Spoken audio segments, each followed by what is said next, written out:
ఎరుషలేమా మా పాదములు నీ గుమ్మములలో నిలిచియున్నవి ఎరుషలేమా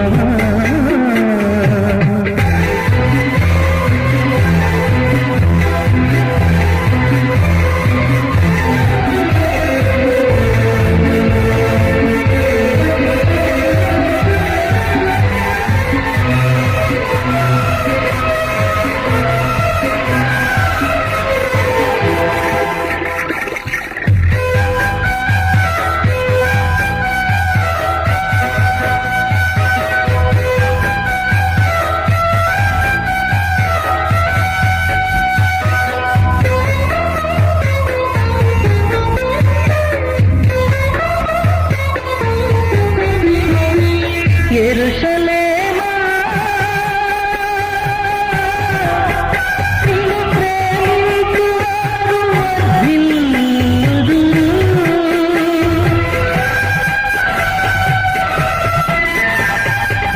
ఎరుషలేమా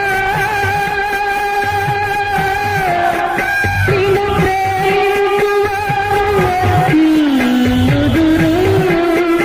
ఈ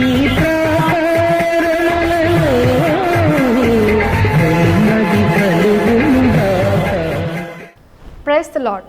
ఉజ్జీవ సమయం అని మా కార్యక్రమాన్ని వీక్షిస్తూ ఆత్మీయంగా బలపడుతున్న మీ అందరికీ ప్రభు పేరిట నా వందనాలు. ఈ సమయంలో మా తండ్రి గారు దైవజనులు మోకా దావీద్ గారు వచ్చి దైవ సందేశాన్ని అందిస్తారు. అందరం శ్రద్ధతో విని దైవాశీర్వాదాలు పొందుకుందాం. Praise the lord.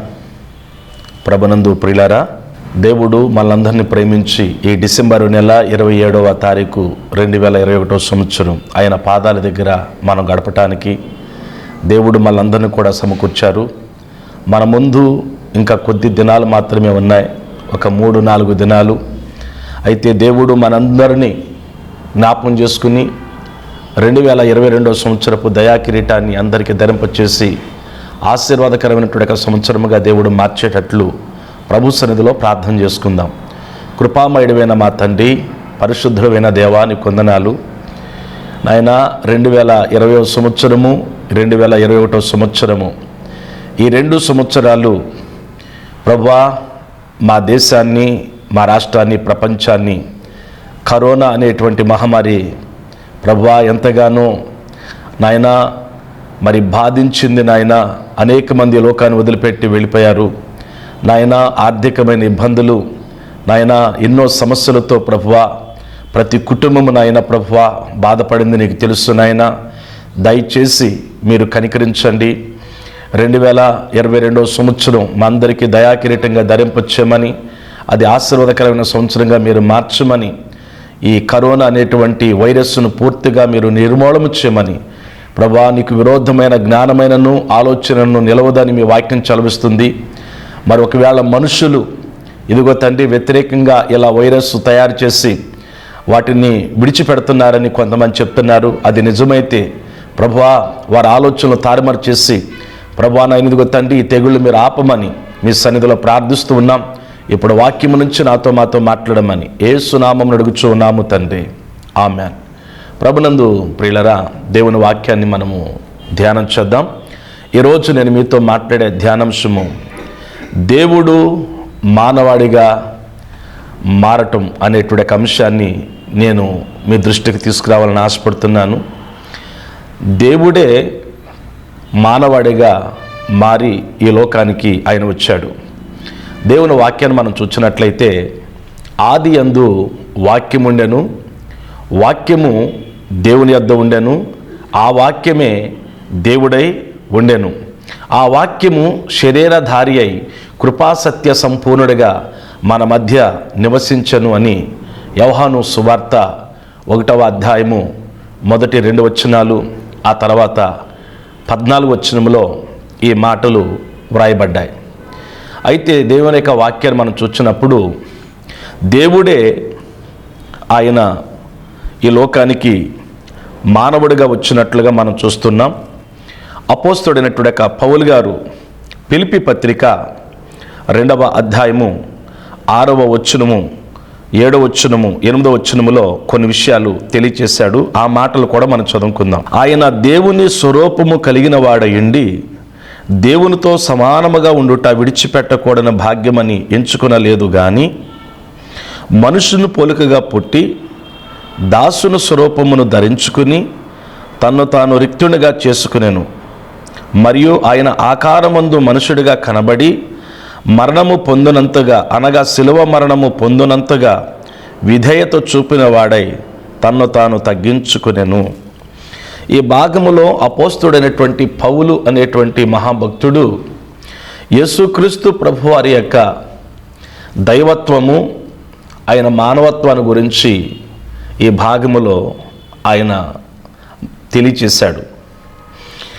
ఆ ప్రియ ప్రభు, ఆ పరిశుద్ధుడైనటువంటి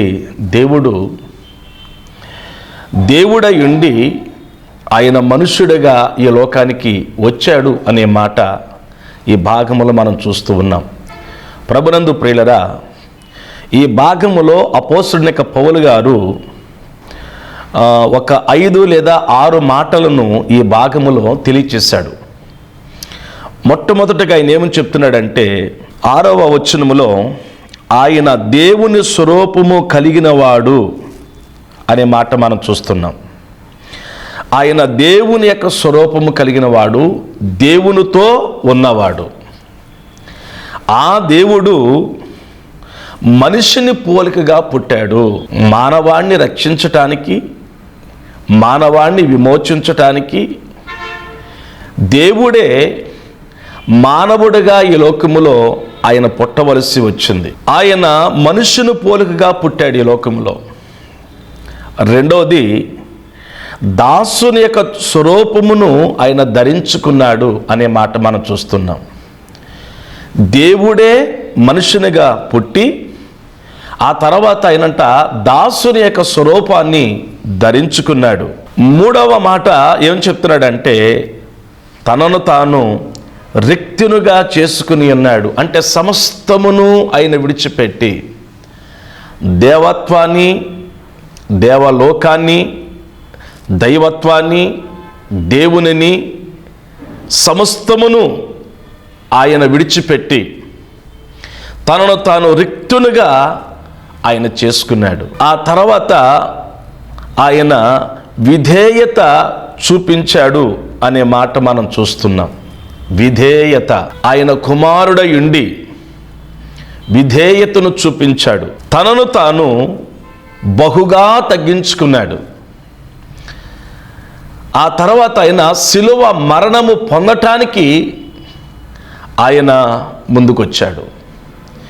అపోస్తుడైనటువంటి పౌలు గారు ఈ మాటలు ఆ ప్రియ ప్రభుని గురించి వ్రాయటం జరిగింది. ప్రియ స్నేహితులారా, దేవుని యొక్క బిడలారా గమనించండి.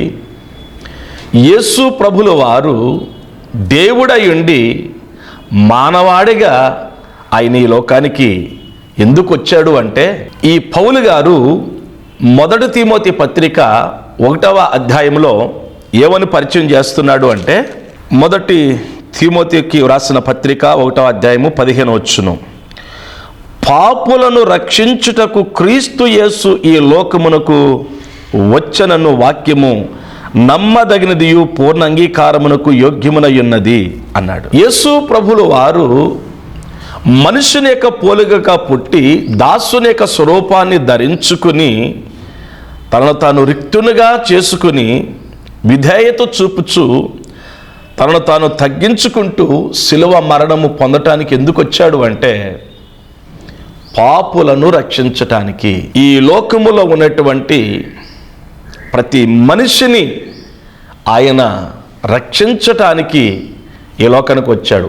యేసు క్రీస్తు అనే మాట మనం చూస్తున్నాం. యేసు అనగా రక్షకుడు, క్రీస్తు అనగా అధికారము కలిగిన వాడు, ఏలువాడు, పరిపాలించువాడు.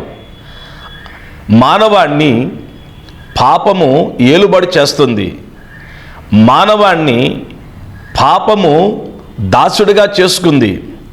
యేసు ప్రభులు వారు దేవుడై ఉండి ఎందుకు ఆయన మానవాడిగా మారవలసి వచ్చిందంటే, పాపమనే దాస్యము నుండి విడిపించి ఏ పాపము ఏలకుండా ఆయనే ఆ ఇచ్చేటువంటి సమాధానము మన హృదయాన్ని ఏలాలని, మన కుటుంబాన్ని ఆయన ఏలాలని, ఏ పాపము మనల్ని ఏలటానికి వీలు లేదు అని చెప్పి ఆ ప్రియ ప్రభు ఈ లోకానికి రావటానికి ఆయన తీర్మానం చేసుకున్నాడు.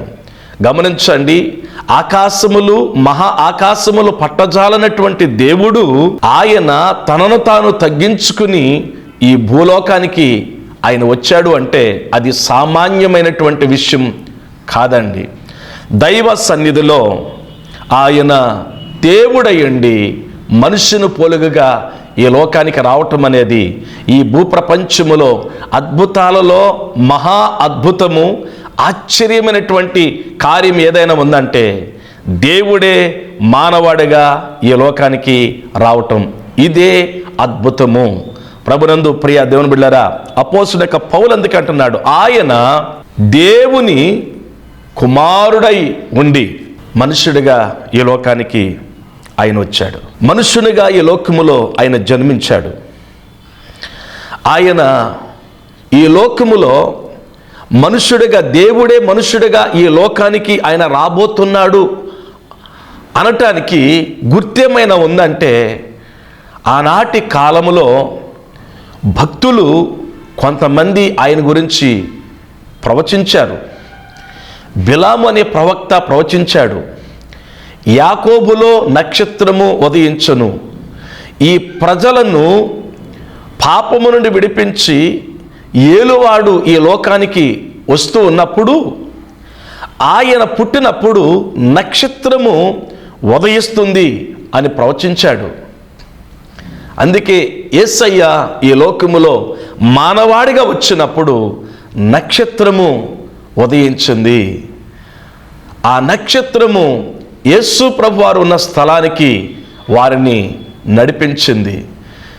ఈ వాక్యం వింటున్నట్టుగా మన జీవితంలో మనం చూస్తే యేసయ్య ఆయన దేవుడయుండి మానవాడిగా పుట్టి దాసుని యొక్క స్వరూపాన్ని ధరించుకుని తనను తాను రిక్తునిగా చేసుకుని విధేయత చూపించి తగ్గించుకుని శిలువ మరణం పొందటానికి వచ్చినప్పుడు ఆయన ప్రేమను మనం గుర్తించాలి, ఆయన త్యాగాన్ని మనం గుర్తించాలి. ఈ లోకములో ఉన్నటువంటి అర్హత కలిగినటువంటి ఎవరైనా ఒకవేళ మన దగ్గరికి వచ్చినప్పుడు, లేదా ఒకవేళ వారిని ఒక స్థలానికి పిలిచినప్పుడు, ఈ లోకములో ఉన్నటువంటి అధికారము కలిగిన వాళ్ళు, హోదా కలిగిన వాళ్ళకి వారు హోదాకు తగినట్లుగా, వారి అధికారానికి తగినట్లుగా ఒకవేళ వారిని పట్టించుకోకపోయినా, వారిని ప్రేమించకపోయినా, వారికి చేయవలసిన ఆ మర్యాద చేయకపోతే గనుక వాళ్ళు ఎంత మరి ఆగ్రహాన్ని చూపిస్తారో ఈ లోకములో ఉన్నటువంటి మనుషుల్ని మనము ఎరుగుదుము. కానీ దేవుడు మానవాళ్ళందరినీ రక్షించటానికి వచ్చినటువంటి దేవుడు, దేవుడిగా ఆయన రాకుండా తన హోదాన్ని, తన అధికారాన్ని, తన మహిమను, తన ప్రభావాన్ని ఆయన విడిచిపెట్టి ఆయన మనుష్యుని పోలుగా పుట్టడం అనేటువంటిది అంతకంటే ఇంకా అద్భుతం ఏమైనా ఉందా మనం ఆలోచన చేయాలి. అంత అద్భుతమైనటువంటి దేవుడు ఈ లోకములోనికి ఆయన వచ్చాడు. ప్రియా దేవుని బిడ్డలారా, ఆయన ఈ లోకములోకి వచ్చినప్పుడు నక్షత్రం ఉదయిస్తుందని చెప్పాడు. ఆయన ఈ లోకానికి అన్ని వదిలిపెట్టి వచ్చినప్పుడు పరలోక సైన్య సమూహము కూడా ఆ రోజు ఆయన ఈ లోకములో మరియా గర్భము నుండి జన్మించే రోజున పరలోక సైన్య సమూహమే ఆయన పుట్టినటువంటి స్థలము, ఆ బెత్లెహేము అనేటువంటి ప్రాంతానికి దేవదూతలు, పరలోక సైన్యము వచ్చి ఆ మహాదేవుని ఆరాధించినట్లుగా మనం చూస్తూ ఉన్నాము. అయితే మీరు గమనించండి, ఆయన దేవుడయుండి మానవాడిగా మారాడు. 2, ఆయన ధనవంతుడయుండి మనందరి కోసము దరిద్రుడిగా మారాడు. దేవుని వాక్యాన్ని మనం చూసినట్లయితే 2వ కొరింథీయులకు రాసిన పత్రిక 8వ అధ్యాయము దేవుని వాక్యాన్ని సందర్భంలో మనం చదువుకుందామండి. 2వ కొరింథీ పత్రిక 8వ అధ్యాయము 9వ వచనం, మీరు మన ప్రభువైన యేసుక్రీస్తు కృపను ఎరుగుదురు కదా, ఆయన ధనవంతుడయుండియు మీరు తన దారిద్ర్యము వలన ధనవంతులు కావాలని మీ నిమిత్తము దరిద్రుడాయను. గమనించండి, ధనవంతుడైన దేవుడు మనలనంట దరిద్రతలో నుండి విడిపించి మనలను ధనవంతులుగా చేయటానికి ఆయన దరిద్రుడిగా మారాడంట ఈ లోకములో. ఎంత అద్భుతమైనటువంటి వాక్యము చూడండి. ప్రియ దేవుని బిళ్ళరా, ఆయన దేవుడు మానవాడిగా మారాడు మానవాళ్ళని రక్షించటానికి. 2, ఆయన ధనవంతుడైన దేవుడు, శ్రీమంతుడైన దేవుడు మానవాళి కొరకు దరిద్రుడిగా మారాడు. గమనించండి, దేవుని యొక్క వాక్యాన్ని మనం చూసినట్లయితే లేవియ కాండము 25వ అధ్యాయం 3వ వచనంలో ఏమంటాడంటే, భూమిని మీరు శాశ్వత విక్రము చేయకూడదు, ఆ భూమి నాదే అన్నాడు. భూమి దేవునిది. ఎందుచేతనంటే ఆయనే సృష్టికర్త అయినటువంటి దేవుడు. సమస్తము ఆయన మూలముగా కలిగింది. కలిగి ఉన్నది ఏదియు ఆయన లేకుండా కలగలేదు. అన్నీ ఆయనవే. భూమి ఆయనది. అలాగే మనము హగ్గీ గ్రంథము 2వ అధ్యాయం 8వ వచనములో మనం చూసినప్పుడు వెండి నాది, బంగారము నాది అంటాడు దేవుడు. వెండి ఆయనదే, బంగారము ఆయనదే. ఈ భూలోకములో ఉన్నటువంటి ధన సంపదలన్నీ కూడా ఎవరివి అంటే దేవునివే. ఇదే విషయాన్ని ఇంకా మనం చూసినట్లయితే 50వ కీర్తన 10వ వచనము నుండి 12వ వచనం వరకు ఉన్నటువంటి ఒక భాగాన్ని కనుక మనం చూసినట్లయితే ఆ భాగములో దేవుడు కీర్తనకారుడు ద్వారా మాట్లాడుతూ అంటున్నాడు, అడవి మృగములన్నీయు 1000 కొండల మీద పశువులన్నీయు నావే గదా, కొండలలోని పక్షులన్నిటినీ నేను ఎరుగుదును, పొలములోని పశ్చాదులు నా వశమయ్యున్నవి, లోకమును దాని పరిపూర్ణతయు నావే. గమనించండి, పశువులు మృగాలు నావే, పశువులు నావే, పక్షులు నావే, భూమి మీద ఉన్న సమస్తము నావే. ఈ సృష్టిలో ఉన్న సమస్తము నావే. మీరు నా వారే. నా వారైన మీరు నాతో ఉండకుండా, నా సన్నిధిలో ఉండకుండా, నా సహవాసములో ఉండకుండా, నా వారైన మీరు ఎక్కడికి వెళ్ళారో తెలుసా? సాతాను యొక్క మాట విని శరీర ఆశ, నేత్రాశ, జీవపు డంభము అనేటువంటి ఆ 3 పాపాల్లోనికి వెళ్ళిపోయి మీ జీవితాలను పాడు చేసుకుని, మీ మనస్సులను పాడు చేసుకుని, మీ కుటుంబాలను పాడు చేసుకుని మీరు నశించిపోయేటువంటి స్థితిలో ఉన్నారు. నరకాగ్నికి పాత్రులుగా మీరు ఉన్నారు. అందుచేత నేను మిమ్మల్ని అందరిని కూడా మరలా మిమ్మల్ని రక్షించడానికి కొరకు దేవుణ్ణైనా నేను మీ కొరకు నేను మానవాడిగా వచ్చానయ్యా ఈ లోకానికి. ఇదిగో ధనవంతుడైన నేను మిమ్మలను మీరున్నటువంటి ఆ దరిద్రతలో నుండి, ఆ పెంట కుప్పల మీద నుండి నేను మిమ్మలను పైకి లేవనెత్తి మిమ్మలను ఆశీర్వదించడానికి నేను వచ్చానయ్యా అని ఆ ప్రియ ప్రభు మాట్లాడుతూ ఉన్నాడు. సమస్తము నావే, ఇవన్నీ నావే. భూమి నాది, వెండి బంగారాలు నావి, పశువులు నావి, మృగాలు నావి, జంతువులు నావి, పక్షులు నావి, సమస్తము నావే. ఇవన్నీ నావే, నేను కలగజేసుకున్నాను. ఈ ఆస్తి, ఈ సంపద సమస్తము నాదే. మీరు నా తట్టు తిరిగి మీరు నన్ను వెంబడించినట్లయితే, నా యందు భయభక్తులు కలిగి మీరు ఉండగలిగితే, ఇదిగో ఇవన్నీ నేను మీకు ఇస్తాను అని దేవుడు తెలియచేస్తూ ఉన్నాడు. ప్రభునందు ప్రియ దేవుని బిళ్ళరా, దైవలేఖనములో మనం చూసినట్లయితే 115వ కీర్తన 13వ వచనము 15వ వచనాన్ని మనం 16 వరకు చూసినట్లయితే, 13వ వచనం నుంచి 16 వరకు చూసినట్లయితే, పిన్నలేమి పెద్దలేమి తన యందు భయభక్తులు గలవారిని యెహోవా ఆశీర్వదించును, యెహోవా మిమ్మును మీ పిల్లలను వృద్ధి పొందించును, భూమి ఆకాశములను సృజించిన యెహోవా చేత మీరు ఆశీర్వదింపబడిన వారు, ఆకాశములు యెహోవా వశము, భూమిని ఆయన నరులకిచ్చి ఉన్నాడు. సమస్తము ఆయనవే.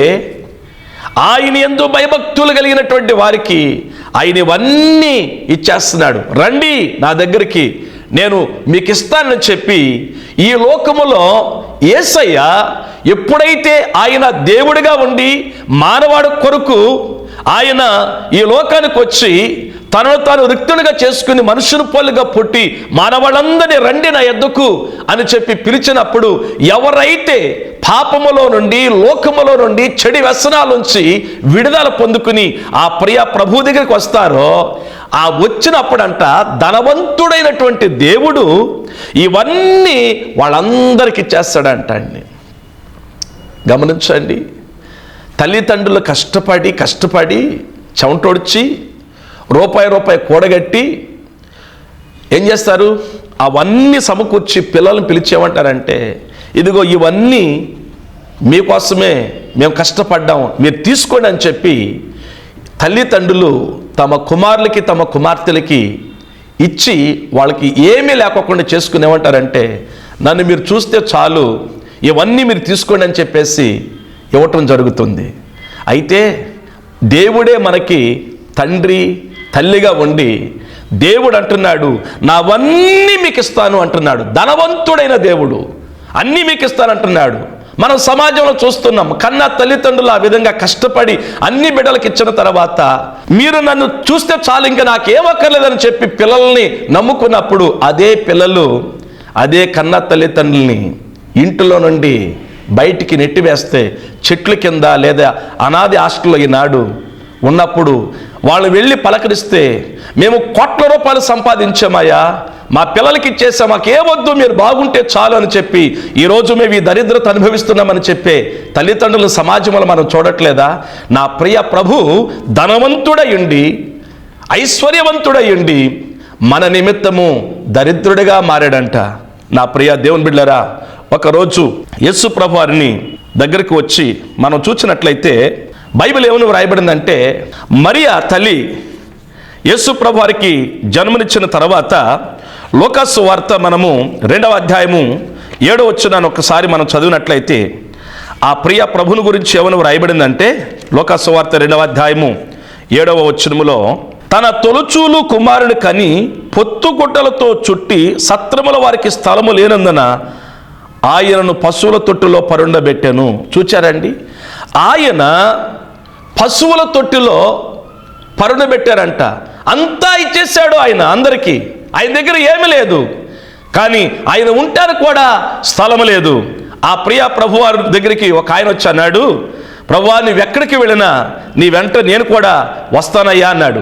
మత్తయి సువార్త 8వ అధ్యాయము 20వ వచనాన్ని చదివినట్లయితే 19వ వచనం చదివితే, అంతటా ఒక శాస్త్రి వచ్చి, బోధకుడా, నీవెక్కడికి వెళ్ళాను, నీ వెంట వచ్చేదని ఆయనతో చెప్పాను. అందుకు యేసు, నక్కలకు బొరియలను ఆకాశ పక్షులకు నివాసములు కలవు గాని మనిషి కుమారుని తలవాల్చుకోటకైనను స్థలము లేదని అతనితో చెప్పాను. భూమి నాది, వెండి నాది, బంగారము నాది, పశువులు నావి, మృగాలు నావి, పక్షులు నావి, అన్నీ నావే, లోకములో ఉన్నదంతా నాదే అని చెప్పిన ఆ ధనవంతుడు ఇప్పుడు అంటున్నాడు, ఆకాశ పక్షులకు గూళ్ళున్నాయి, నక్కలకు బొరియలున్నాయి, నేను తలవాల్చుకోవటానికి కూడా నాకు స్థలము లేదని చెప్పి ఆ ప్రియ ప్రభు తెలియచేస్తున్నాడు. అంటే ధనవంతుడైన దేవుడు మన కొరకు దరిద్రుడిగా మారిపోయాడు. ఈరోజు నీవు ఒక ఉన్నతునికి స్థితిలో ఉన్నావంటే కారణం ఏంటి తెలుసా? ఆ ప్రియ ప్రభు చూపిన కృప, ఆయన నీకు ఇచ్చిన ఆశీర్వాదం, ఆయన కృపను నువ్వు జ్ఞాపం చేసుకో. ఆయన ఇచ్చిన ఆశీర్వాదాన్ని అనుభవిస్తున్న నీవు ఆ ప్రియ ప్రభుని వదిలిపెట్టక ఆయన దగ్గరకు వచ్చి ఆయనను వెంబడించినట్లయితే నిశ్చయముగా నీవు ధన్యుడివి. దేవుని బిడ్డలారా, 3వ మాట మనం చూస్తే, మరి శ్రేష్టమైనటువంటి దేవుడు మన కొరకు శాపగ్రస్తుడుగా మారిపోయాడండి. దేవుని యొక్క వాక్యాన్ని మనం చూసినట్లయితే గలతీయులకు రాసినటువంటి పత్రిక 3వ అధ్యాయము మనము 14వ వచనాన్ని ఒక్కసారి మనం చదివినట్లయితే ఆ భాగములో ప్రియులరా, ఆ ప్రియ ప్రభుని గురించి వ్రాయబడింది. ఆత్మను గూర్చిన వాగ్దానము విశ్వాసం వలన మనకు లభించినట్లు అబ్రహాము పొందిన ఆశీర్వచనము యేసుక్రీస్తు ద్వారా అన్యజనులకు కలుగుటకై క్రీస్తు మన కోసము శాపమై మనను ధర్మశాస్త్రం యొక్క శాపము నుండి విమోచించెను. ఇందును గూర్చి మ్రాను మీద వేలాడిన ప్రతి వాడును శాపగ్రస్తుడని వ్రాయబడి ఉన్నది. దేవుని బిడ్డలారా, ఆ ప్రియ ప్రభు, ఆయన శ్రేష్టమైనటువంటి ఆ ప్రభు మనందరినంట శాపము నుండి విమోచించటానికి కొరకు ఆయన శాపగ్రస్తుడిగా మారాడంటండి. ప్రియ దేవుని బిడ్డలారా, యేసుక్రీస్తు ద్వారా అబ్రహాము పొందిన ఆ ఆశీర్వాదము మనము కూడా పొంది నిమిత్తము అన్యజనులమైనటువంటి మన కోసం యేసుక్రీస్తు ప్రభు శాపగ్రస్తుడిగా ఆయన మారిపోయాడు. మన పాపములను ఆయన వీపు మీద వేసుకున్నాడు. దేవుని బిడ్డలారా, మ్రాను మీద వ్రేలాడిన ప్రతివాడు శాపగ్రస్తుడని ధర్మశాస్త్రములో వ్రాయబడింది. ఆ ప్రియ ప్రభు మనందరి కోసం మనందరి పాపాలు ఆయన మీద వేసుకుని, దేవుని బిడ్డలారా, మానవాడు శాపాన్ని ధరించుకుని ఉన్నాడు. దేవుని యొక్క వాక్యాన్ని మనం చూసినట్లయితే 109వ కీర్తన 18వ వచనములో దావీదు భక్తుడు ద్వారా దేవుడు ఒక మాటను తెలియచేశాడండి. 109వ కీర్తన 18వ వచనాన్ని మనం చదివినప్పుడు, తాను పైబట్ట వేసుకున్నట్లు వాడు శాపమును ధరించను, అది నీళ్ల వలె వాని కడుపులో చొచ్చినది, తైలము వలె వాని ఎముకల్లో చేరి ఉన్నది. మానవాడు పాపము చేసి, అపరాధము చేసి, అతిక్రమాలు, దోషములు కట్టుకుని శాపం తెచ్చుకుని, అంటే శాపానంట ఒక వస్త్రంగా ధరించుకుని ఆ శాపములు బ్రతుకుతంటే నా కుమారులు, నా కుమార్తెలు శపితమైన జీవితం, శాపకరమైన జీవితంలో ఉన్నారని చెప్పి దేవుడు గుర్తించి ఆయన ఏం చేశాడు తెలుసా? ఆ శాపాన్ని ఆయన మీద వేసుకున్నాడండి. ఆ శాపాన్ని ఆయన మీద వేసుకుని ఆ శాపానంతటిని కూడా దేవుని బిడ్డలారా ఆయన భరించి కలవరి సిలువలో ఒక నిలువు కొయ్య, ఒక అడ్డు కొయ్య మీద మనందరి శాపాన్ని భరించి కలవరి సిలువలో ఆ ప్రియ ప్రభు వారు తన యొక్క ప్రాణాన్ని మన కొరకు త్యాగం చేశాడు. గమనించండి, దేవుడై ఉండి ఆయన మానవాడికి లోకానికి వచ్చాడు. ధనవంతుడై ఉండి మనను దేవుని బిడ్డలారా ఆయన ధనవంతులుగా చేశాడు.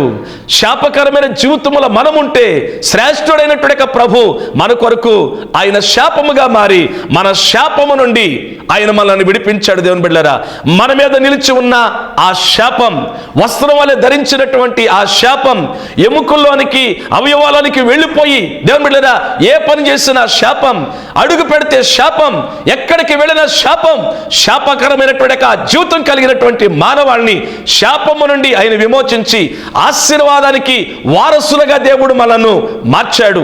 అట్టి దేవుడు దేవుని బిడ్డలారా 2021వ సంవత్సరం క్రితం ఆయన ఈ లోకానికి వచ్చాడు. యేసయ్య దేవుని బిడ్డలారా దేవుడై ఉండి మానవాడిగా మారాడు. ధనవంతుడై ఉండి మన కొరకు దరిద్రుడిగా మారాడు. శ్రేష్ఠుడై ఉండి ఆయన మన కొరకు దేవుని బిడ్డలారా ఆయన ఏం చేశాడో తెలుసా? ఆయన శాపాన్ని, మన శాపాన్ని ఆయన భరించి శాపముల నుండి మనను ఆయన విమోచించాడు. అట్టి దేవునికి నిన్ను నీవే సమర్పించుకుని ఈ 2021వ సంవత్సరము ఈ ముగింపులో ఇంకా నీ జీవితంలో యేసయ్యకి చోటకపోతే, నీ మనసులో, నీ హృదయములో, నీ ఇంటిలో యేసయ్యకి చోటిస్తే 2022వ సంవత్సరములో నీ జీవితంలో కొన్ని అద్భుతాలను చూడగలవు. తల వంచండి, ప్రార్థన చేసుకుందాం.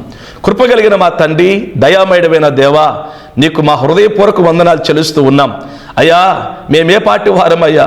తండ్రి, నీవు సృష్టికర్తమైనటువంటి దేవుడు అయ్యుండి నాయనా, మీరు దేవుడు అయ్యుండి మానవాడికి లోకానికి వచ్చి నాయన మమ్మల్ని విమోచించటానికి, మమ్మల్ని రక్షించటానికి ప్రభువా, అలాగే మీరు ధనవంతుడై ఉండే ప్రభువా మా దరిద్రత నుండి విడిపించటానికి మమ్మల్ని ధనవంతులుగా చేసి దరిద్రుడిగా మారిపోయావు. ఉండటానికి నివాసం లేదయ్యా నీకు. ఎంత గొప్ప దేవుడు అయ్యా.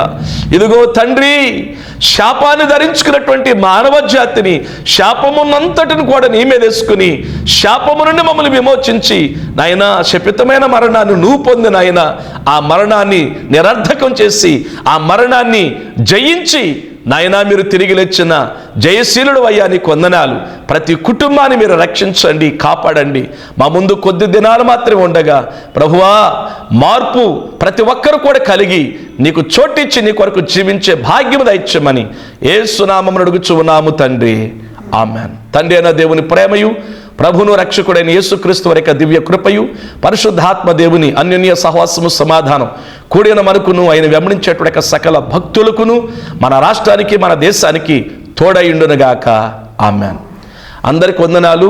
ప్రభు చిత్తమైతే 2022వ సంవత్సరం మొదటి వారం మరలా ఆయన సన్నిధిలో కలుసుకుందాం. అంతవరకు దేవుని కృప మనందరికీ తోడుగా ఉండునుగాక, ఆమేన్. మా అడ్రస్ పాస్టర్ మోకా దావిద్ గారు, చర్చ్ ఆఫ్ గాడ్ ప్రార్థనా మందిరం, సోనో విజన్ ప్రక్క, నూకల్ రామచంద్రరావు వీధి, పటమట, విజయవాడ.